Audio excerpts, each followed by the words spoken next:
Paul Maher's Children's Television Archive. Around voices, and we thought of the stuttering voice. Thought of the stuttering voice on the pig. There had been some comedians that were popular, with a stuttering voice in those days that you don't see so much now. Although there's a new guy doing it now, and so anyway, that film was made. And it went out, and it went over real good. Leon was really tickled, my God, his idea to have a gang, and my God, it went over. So then he ordered now that the Looney Tunes should star the gang. So Buddy was out, and the Looney Tunes at that time said Looney Tunes, and then it had Porky and Beans and Kitty and Oliver around the rim, on the main title. So we were off and running with that. Then, of course, over a period of time, we developed Porky into a cuter guy like that, and that's more of the way he looked then. From the Too Fat, our gang type guy. Now, about that time, it was shortly after the Porky thing took off that Leon hired Tex Avery. This is a drawing made by one of the guys in the studio, and he hired Tex away from Walter Lantz, and Tex hadn't directed yet, but he had an ambition to be a director, and he had a lot of good ideas, and so Leon hired him, and then he called me and says, "I'm going to put you with Tex to assist him, help him on the gags and the layouts, and how our characters are supposed to look and so forth." So the morning that we walked out of Leon's office to go over to this little building that we're going to do him in, which became Termite Terrace, one of the artists was looking out the window, and at noontime he brought me this sketch that he'd made of us, and I kind of treasured that. So anyway, over at Termite Terrace, we had a wonderful spirit over there. We were kind of outcasts. The main studio wanted us to fail. You see, there was two units over there, the Frizz and the other unit, and this here was an upstart unit, and they were hoping we'd fail. We were over there working day and night, and so anyway. With Tex leading the thing and me throwing gags in and so forth, we started getting funnier pictures. And one of the cartoons we started in Termite Terrace was called Porky's Duck Hunt. Tex had the idea that we should do a duck hunt picture. And anyway, out of those gags, we developed this crazy duck. And I animated the first scenes of him where he jump off and go around the lake, crazy. Yeah, bounce on his head. And that's great. You see that quite often. Yes. I watch for it. Right. Because I watch cartoons, Yes. And in fact, I even have two TV set up so I can watch Channel 13 and Channel 11 together. Yeah. Same time. Good. Sure. Yeah. And they go for 2 hours at a time and do the same thing in the morning. So, I'm doing this book. It's a great reference for me, It really is. And hopefully a little bit of seeing what you see now will put some of the stuff in perspective, The different, there were different periods of improvement where you went from this to this to I this. taped quite a few of these. Yeah. Well, that when I look at that thing I did at the time, the first one, I had him do a ballet spin, like you jump a pirouette and on his bounce on his head and so forth. This was a Keystone Cop type of leap. See, there was a lot of freeness going on then, a lot of craziness, because Woody Woodpecker was happening at the same time. No, not yet. Several years later, 4 years later. Okay, well, even when he began, he was crazy. He's a Looney Tune, and they eventually got kinder and kinder and kinder and kinder. And duller, and sometimes duller. Yeah, duller is right. Right. Actually, I think you'll find, if you research it, I think you'll find it was the success of first Daffy and then of Bugs, who also did some crazy things. Yeah. That really started the trend, and Woody did a very nice, became a real nice third character of that type. Now, this is actually original drawing from the scene. We didn't actually have the woos till later. In other words, after we saw the pencil test of this action that was so wild, then we thought, hey, it's got to have some sound or music or something to match the wildness, and that was when the woo-woo thing came. Then, of course, a couple of years later, we had sort of refined Daffy to this. Years later, he was refined even to a further degree. Now, the Bugs Bunny thing started and developed over several years period of time. But when we're getting close to the final one, when Tex was making Wild Hare, and right about in that period, Bob Givens and I worked on a model sheet. And this was the, you'll see it, no, it's Bugs Bunny model sheet number 1, meaning of this version. Mm-hmm. And I gave this to a friend at the time, a young cartoonist who was showing great interest. He was so crazy about the rabbit that I gave it to him, and he still has it framed. But anyway, I'll show you an interesting thing. Lucky guy. Yeah, you know, It's nice to have. Since it wasn't the one we used, I would have saved it otherwise. But I thought, well, it's such an old family friend, and they've been so good to me. His father was the guy that did all the special effects on the Laurel and Hardy's, and Hal Roach. You remember that picture where everything was invisible and all that? Mm-hmm. He won an Oscar, I think, for that. Oh, really? Yeah. So, but I want to show you something here that's kind of interesting. You'll see here this sheet, and then you'll see the improvements we made. Like this body is too long here, or he looks too mean most of the time. Yeah, you see yeah, now watch. Here's the one we made right after that. Mm-hmm. Now see the difference here. Even though he frowns, you see it's a different. So this is the one that we made up, and that became the first official model sheet. And then, of course, Bugs became the greatest star, and everybody contributed to the making of the pictures. This, back about 1942, was the outside of Leon's office. This is Leon's office. That's the entrance to the studio, which is now KTLA, you know. Mm-hmm. And this was my particular unit of guys. Bob McKimson just passed on. It's a shame that you know, that you didn't get a chance to talk to him. You'll talk to the others, but Cornette Wood here is still alive, and he worked on Fantasia later, mm-hmm. Or no, just before that he worked on Fantasia. You're holding the same one you have in your office. That's the one, yeah. That's the very first statue of Bugs ever made. We used to use it actually. See, now that's the kind of thing I would like in my book. That's you know, because I can. Come over someday with a professional photographer, yeah. And we can just set up a little screen area and take an hour or two and photograph certain things, because I like that boat, yes. That big boat you have too. I want to get a picture of that. Right. I think it would be fun just to have, because that's something I'm going to have all the way through the book. Yeah. Just the products that were turned out, you know, like Casper, for instance. Do you know that I have 12 Caspers at home? 12. Casper the Friendly Ghost. Have you really? Just to give you an idea of all of the stuff I got. Yeah. So. Yeah, that's great. Yeah. I think that would be of extreme interest, and most people miss that. See, you're into that end. They don't realize it. Don't realize it, no.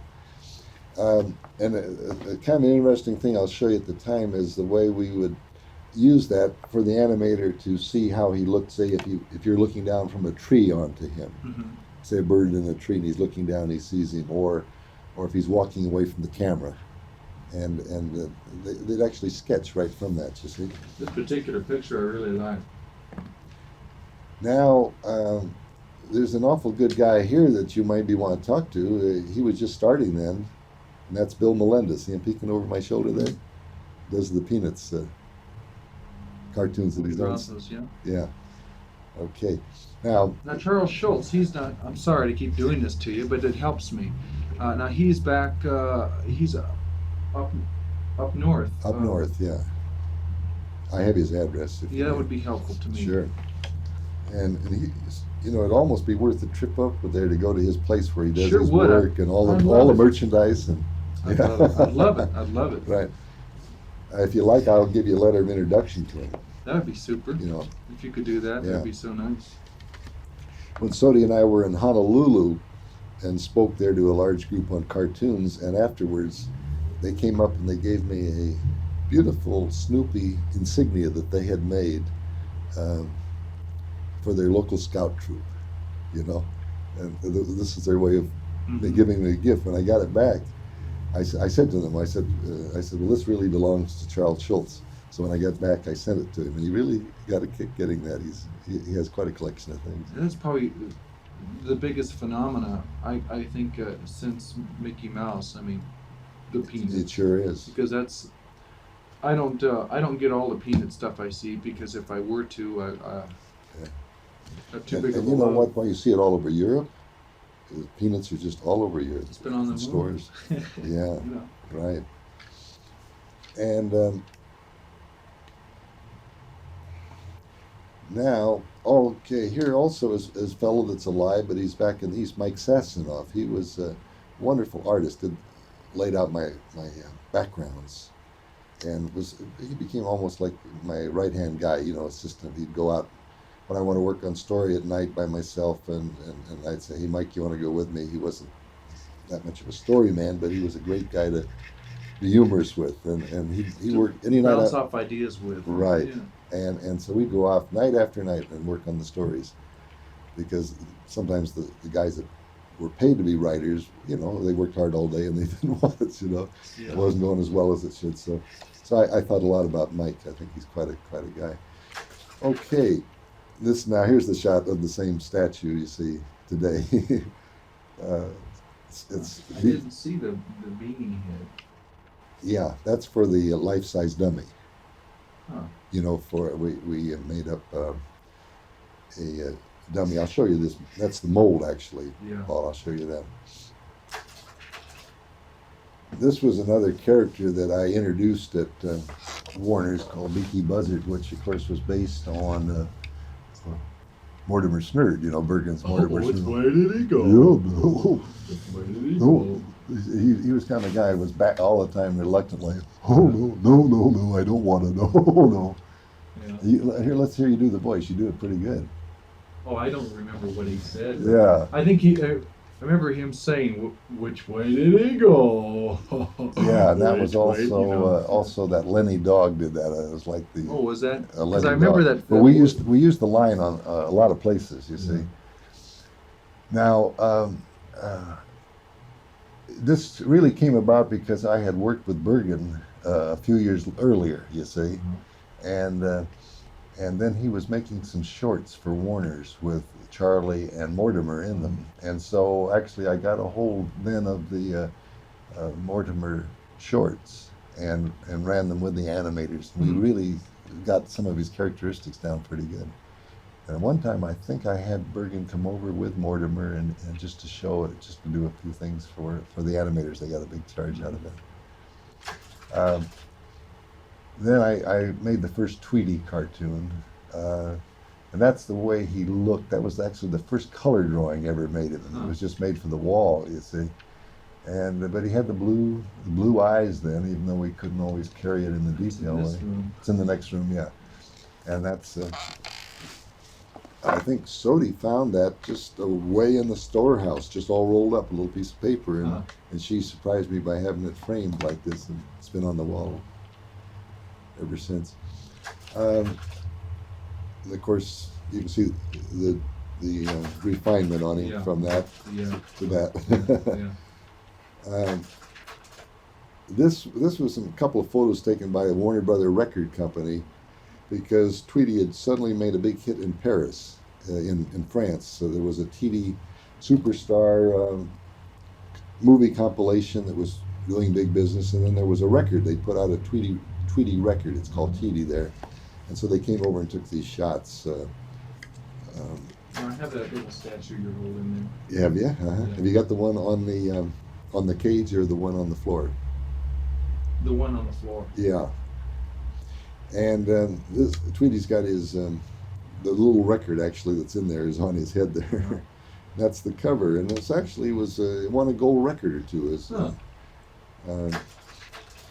Now here's, Carl and I were the ones that wrote the very first version of the I Taught Putty Tat song. And that's Carl shown at the piano, where he actually wrote that and the other scores for us. He'd sit with his hand on the fingers and figure it out and hit the notes and write it down on the music score. This just gives you a quick glimpse of how we did our recordings. We had a 40-piece orchestra, Paul, and up to 60 on occasion at Warner's. Those singers too. And those singers were some of our gang at the studio, some of the animators and ink and paint girls that were good. They'd practice at noontime, then we'd use them on the picture.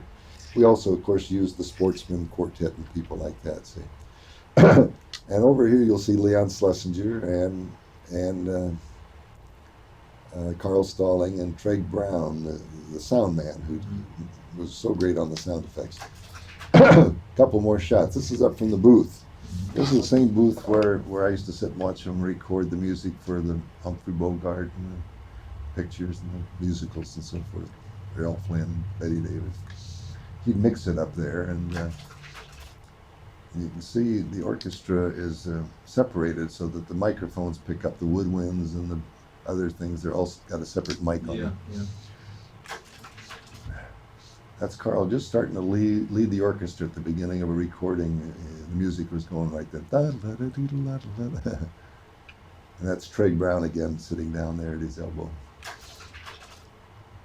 And that changed through the years too, that theme song, quite a bit. I mean, yes. The sound of it. Yes. And of course, originally, Harmonizing originally had something like Hot Time in the Old Town Tonight on the Looney Tunes or Merry Melodies. And there was a time when there would be different songs. Like on the Looney Tunes, there was The Merry-Go-Round Broke Down. We used that for a period. But once Carl got the special orchestration of the this one, which was actually called, it was a Broadway show tune actually, you see, but he gave a special orchestration to it. And now it's known as the Merry Melody song. They don't even remember it was on a Broadway musical. Yeah. So this happened to be the first Dr. Seuss color cartoon ever made, which I made. Horton Hatches the Egg, and on that one I actually went out and got the rights myself, Paul. The studio wouldn't pay for it, and I promoted the rights. Your company did this? Not my company. I was under contract to Warner's. I went to Leon and I said, "Hey, this wonderful book that I would love to make as a film. Can I do it?" He says, "Sure." You know, and then he says, "But I can't pay any money on it. I couldn't pay for the rights, you see. But if you can arrange for it without me having to pay anything, go ahead." And as it was, I wrote Dr. Seuss, and he put me in touch with Random House. I still have the letter I wrote them, and eventually they gave me the rights. What I told him is, I said, "Gee, Leon can't pay because he just pays so much to his writers." So you got temporary rights? I got the rights for this one film, in perpetuity for this one film. And the interesting thing was that what I said to them was, hopefully, if people across America see it in the theater, and everybody used to go to the movies then. I have this record at home. Have you? Yeah. Yeah. It's a good story, isn't it? I collect records too, yeah. Terrific. I have the book and the record, as a matter of fact. Yeah. You got that original book, the one mainly drawings on white paper, and just two tones of color. It's like a green color on the outside or something. That's great. Somebody's saving those, Paul. Well, I should bring it in and have you sign it now. Well, get Dr. Seuss to sign it. Yeah. And anyway, then later Sylvester was developed. It shows from no characters at all, to finally Porky, and then Yosemite Sam developed. And that was actually, the first idea for that was based on a Red Skelton cowboy character that he had on the show. Huh. This is a drawing I made a couple of years ago for the Pittsburgh Pirates. Their baseball team's cover, their yearbook. I was back in Pittsburgh speaking, and I was kidding them about their pirate insignia, which was a kind of a square-looking guy, with a pirate's hat on. And they said, "Yeah, you got a better idea?" And I said, "Well, sure, Yosemite Sam would be a better pirate insignia." And they laughed, and then about a month later they called me and they said, "Hey, we thought that maybe is an idea after all," and I arranged it with the Warner people. When I go to swap meets, I see these things appear up all the time as car mats, and not only car mats, but truckers use them as mud flaps. Yeah, as mud flaps. Terrific. And Roadrunner as well. Oh, Roadrunner, real popular. You see the Roadrunner sticker on a lot of cars. Yeah. Anyway, going back a few years now, that we've gone up to about 1944 there, 45, but going back to 1935 and 6, Paul, was when I was helping Tex with the Porkies at Termite Terrace. I had this idea, actually a little before that to do try to do something fantasy-like, realistic people and imaginative animals and so forth. And so I got the idea of doing Edgar Rice Burroughs' Maher stories. And to make a long story short, I went to him, and he said, "Well, let's see, can you do it? Can you make it look right?" So just working at nights for about a year, and a few of the guys in the studio helped me part of the time, and I made this test film, see? And for him, and he took it to MGM, and MGM, by the summer of '36, they said, "Yes, we want it. We want a series of Maher stories." So I was all set to start my own studio at that time, to go out as an independent producer and working in concert with the rights from him. It was all set. And anyway, before I tell you the final upshot of how I ended up staying at Warner's, I have a little footage here, a little bit of stuff that was found at the Tarzana warehouse where some of it had burned and so forth. And I thought you might get a little kick to see a little bit of the sales film. So we'll just run that now. Sure. This was before Snow White was done, so we had nothing to go by, too well as how people would be animated. Sure, I love that. Yeah. Huh? Can you want to show the other two first? Yes, I'll show the other couple of slides. These were just little thumbnail sketches, try to figure out what rocket ships would look like. See, there were no rocket ships then. Uh-huh. And this actually was drawn by Burroughs' son, John Coleman Burroughs, who was a very fine artist, and a guy that he and I went to Otis Art School together, and as kids. And I didn't know at that time that he was Burroughs' son. We just became good friends. But anyway, later when I went back to Burroughs, Jack was off in college or something, I believe. But he called Jack in then, and then Jack worked with us on it. And he would make these original sketches of how his dad visualized the anatomy of his characters. He'd give that to me with the color suggestions, and I would transfer that to the animated technique, like this, you see, and then animate it, and then put background in. Of course, for 1936. It looks like some of the stuff right now that's popular. All that space stuff is coming back, and it looks a lot like this. Well, if we'd have done it then, we would have been doing Star Wars almost way back at that time. So anyway, the shots I have aren't the complete film at all, but we have a few of the color films, some of the pencil tests, a shot of Burroughs and us working on the film and so forth. Great. So that should be fun to see. Here we go. This is just silent. This was the little introducing other direction, Sodi. That's Edgar Rice Burroughs. I'm at his typewriter. Now, you say a lot of this was destroyed in a fire? Yeah, they had borrowed the negative from me because they were trying to revive it, and they had it in their warehouse over there. Some of the early Tarzan films that were on nitrate started a fire and burned up some of their stuff in their warehouse. So they had they saved every drawing, every oil painting, every film, everything. Sometime, if you like, I'll take you over there and maybe go through the warehouse. That'd be so fun. Yeah. But anyway, this is a shot we took after. So let's get it in focus and then go back and show it. It's not in focus yet.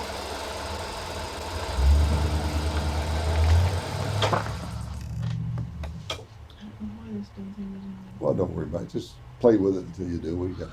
So, in other words, this is a shot of Burroughs right at his typewriter where he wrote practically all those Mars and Tarzan books. See? Yeah.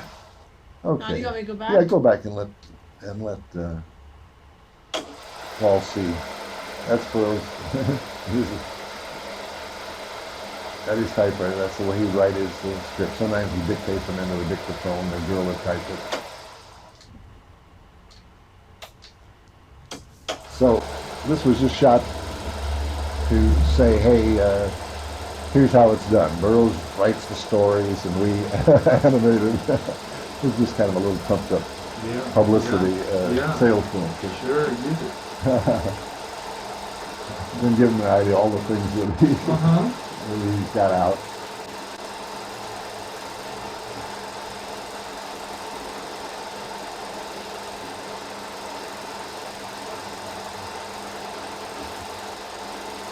Shot from one of the early pictures. Gosh, there were so many different Tarzans. Yeah. And still, what bad or good, the Tarzan still goes big, you know.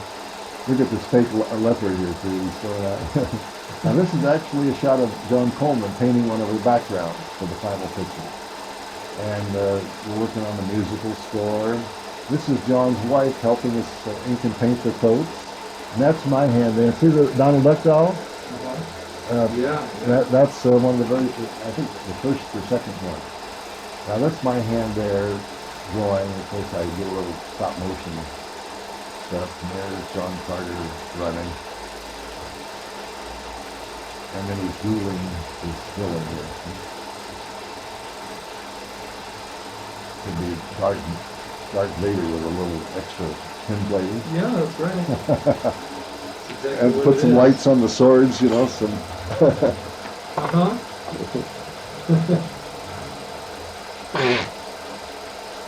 But they were astounded with that animation at the time because they hadn't, here comes Mars, an opening title. Big music, boom, into the camera. They had never seen something so human. No, never had. And see, we tried to get away from cartoon outline. You see more, we painted shadow sides on it and so forth. Here's the coat run. And they clapped when they saw that at that time. They applauded over at MGM. And see, we did that with oil paints, swinging into the camera. Okay, back to the... Back to the... Glad you showed that to me. Wait a minute. Okay. Here. Now this is a shot taken at the Burroughs office where he wrote most of his things, more recently, of course. This is his family here. This is his two sons, John Coleman and Hulbert, and his grandson, who's sort of half running the business now. And these are some of the things that John and I made up, mainly John. A Thark head is a Tharkus head, and this is John Carter's sword and scabbard. And these are some of John Coleman's paintings here, like that's of his father there. This almost looks like some of the posters that are coming out now. Yes, yeah. So the ones I'm speaking of. I know what you mean. And so they were really, Burroughs was so far ahead, his imaginative stuff was so far ahead. If we'd have made that series, I was going, you know, the kind of stuff I did later in Wacky Land in a humorous vein, I was going to have, he let me go way past even what the books say about real imaginative animals and backgrounds that have really been fun. It looks like your jacket before it got the patches. It's a second one of the same type, yeah. Now this is Mimi Littell. Mimi Littell, I lived with her and her family when I was a youngster, and she was a costume designer for Cecil B. DeMille when she was a teenager. Her father was an art director. I'll tell you more about them later. But she used to, when I was a kid, she used to help me make up costumes and puppets and stuff. And then that's the old Beany. Did they turn out an old Beany doll like that? Where is that? The Beany. Well, now, see, Naomi was with us, she was at the studio with us for a number of years as the key puppet maker. And I'd have to check just which this is. You know, we had different versions. This is in 1938. This, Paul, is my puppet studio across the street from Warner's when I was directing the Porkies and Daffies. And then I had this puppet studio across the street where I did this film for Bergen, and I also did all these experimental things. And a lot of the stuff that we experimented with there and licked, production methods and facial expressions and way of doing backgrounds, scenics fast enough on cardboard instead of building them out of wood. So this was just like a small room across the street, or was it the whole building? It was a building. It was a large, I'll show you some other shots of it. Was it just your venture? My venture, How were you able, did you just put a lease on the building or rent the building and just cross your fingers? No, I got my uncle I'm sure he'll be here most of the to put $1,000 up. Everything, it was a depression, you know. And I had to go to Leon Sluster. He had an exclusive contract with me. And so that said that everything that I thought of or did or anything was his property. you know, it's a typical studio contract. So my uncle said, well, you better have a lawyer talk to him. So we went to Leon, and I said, I've got this idea of further developing some puppets that I've been working on for years. And I said, and I'd like you to do it. In other words, if what what I finished this film, if you like it, maybe you'd like as a new series for the Warner Brothers film, see? So it ended up that we made up a little agreement where he had the right of first refusal. I could go ahead with this on my own, at my own expense. If he liked it, then he had the first right for it, so I wouldn't take it to MGM or somebody else. If he didn't want to do it, then all rights remained with me. I was lucky I did that. Yeah. So this was an exciting period here because we developed really the basis of almost everything later that we did on television, you see. Now the next shot shows we did everything from stop motion to combining animation with puppets to using. Looks like you have some rear projection going on, perhaps. We even did a little of that, yeah. Stuff that nobody done at that time, you see. This was actually even before George Powell came to this country, to do his puppet tunes. So anyway, the next shot shows my main associate on that really was, I forgot that I've got the damn thing. You're awake again. His name is Al Kendig, and he was like an assistant animator on my Porky's. And that he worked with me every noon. I'd go over there, every night I'd go over there, weekends we'd go there, and we did all this stuff, you see.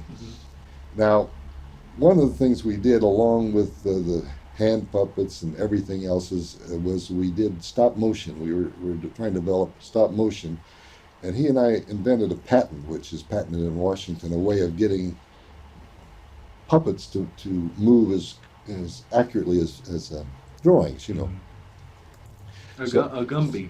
A Gumby, but Gumby does it kind of ad lib. And I did it by doing animation and making the puppet follow the animation 100%. Paul Maher's Children's Television Archive.